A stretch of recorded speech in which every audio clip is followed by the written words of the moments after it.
If you've been following the news lately, then you've probably heard of bitcoins. What are bitcoins? Well, they're money. But the real question is, what is money? We all know it's not this, right? I mean, this is just a piece of paper which is supposed to represent a certain amount of this. But money isn't gold either, is it? The gold standard arose early in human history due to the mineral scarcity, easy division, and recognizability.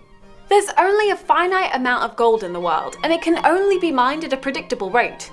Gold currency could be freely exchanged, but it was difficult for individuals to manage and hard for governments to control. So governments began issuing representative money to citizens, notes that could be exchanged for gold. During the 20th century, most governments stopped exchanging gold, and all money essentially became flat money, which only has value because the government says so.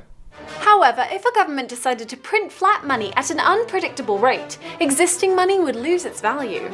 So if that's how this works, how do bitcoins work? Well, bitcoins work similar to gold in that they have a fixed scarcity, can be easily divided and easily recognized. But whereas gold is mined from the earth, bitcoins are mined from the internet. Bitcoins are codes designed to be generated at a predictable rate from the Bitcoin network, which awards bitcoins randomly to anyone using the Bitcoin software.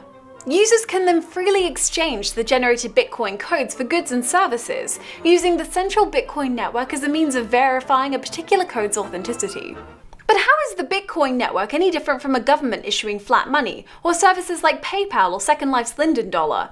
While those services are all run by a central authority, the Bitcoin network is a peer-to-peer distributed computing network similar to BitTorrent.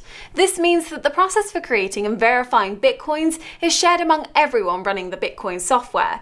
So what does this mean for the real-world economy?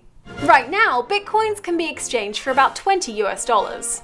But if the value of the dollar were to change due to inflation, theoretically, bitcoins would still retain their value. However, bitcoins are not immune to economic depressions. Just last week, the Bitcoin market suffered a steep crash where bitcoins lost 30% of their value.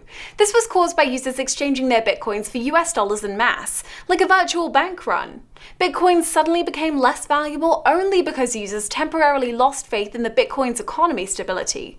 In the end, money isn't gold, paper, or even data.